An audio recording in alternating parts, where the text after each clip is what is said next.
Bonjour à tous, on commence ce tour de la presse sportive par des nouvelles d'une possible reprise du football en Europe. Ce matin, le journal Marca a donné la parole à Juan Antonio Corbalán, ancien joueur de basket et médecin. Il s'exprime sur une possible reprise de l'entraînement des sportifs pros et invite, si cela se fait, les joueurs à se rebeller. En effet, aujourd'hui, le foot et le basket ne sont pas des professions de première nécessité et rien ne les oblige à reprendre leur activité. Cela serait même un danger pour la santé publique selon lui. En attendant la reprise des joueurs, certains pensent à l'organisation des compétitions. Et selon The Times, qui cite des experts américains, ils expliquent que pour la santé de tous, il faudrait que tous les événements sportifs, et notamment le football, se jouent à huis clos durant 18 mois, ce qui serait un véritable choc économique pour les clubs. Le journal L'Équipe aussi revient sur les huis clos et écrit qu'ils ne sont pas sans risque non plus et que la saison n'est donc pas sûre de reprendre. Enfin, hier, le média français expliquait que les joueurs non européens pourraient ne peut-être pas revenir en France avec la fermeture des frontières. Eh bien, le quotidien rassure ce matin et si Neymar et consorts pourront bien revenir car généralement l'Hexagone est leur résidence principale.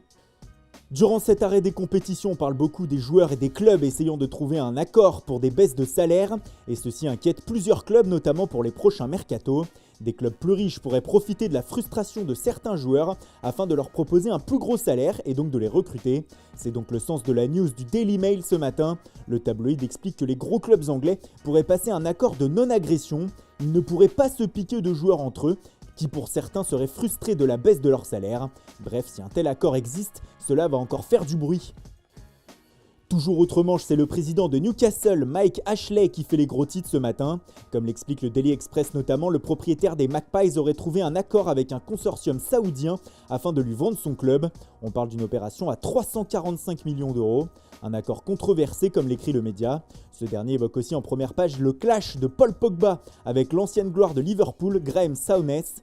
Dimanche, dans le Times, l'Écossais avait sévèrement critiqué le Français sur son attitude et son style de jeu. Et bien hier, dans un podcast sur le site de Manchester United, le champion du monde 2018 lui a répondu et il n'a pas été tendre. « Je ne savais même pas qui il était », a-t-il lâché. « J'ai entendu dire qu'il était un grand joueur et des trucs comme ça.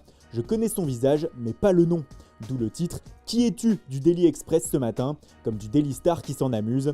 La réponse de Pogba a fusé jusqu'en Écosse bien sûr et ce matin le Daily Record parle d'un affrontement entre Souness et la pioche.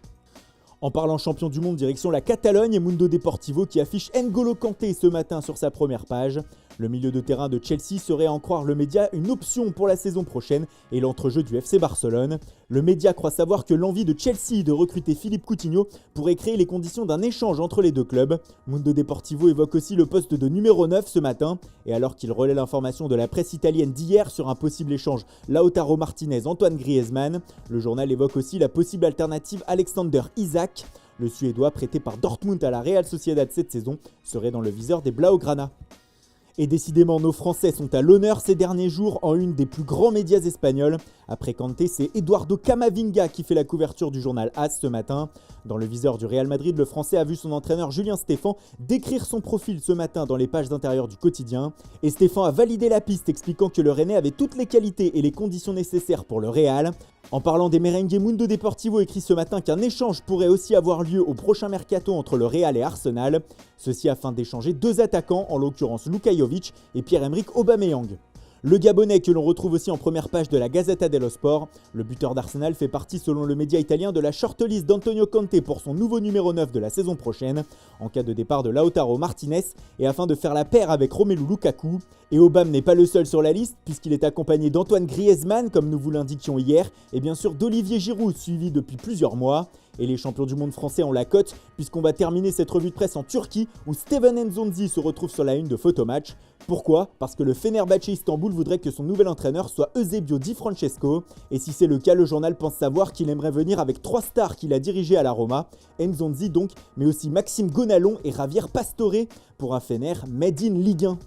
Voilà, c'est tout pour aujourd'hui. Merci pour votre fidélité. Bonne journée à tous. Surtout, ne l'oubliez pas, restez chez vous et rendez-vous dès demain matin pour une nouvelle revue de presse.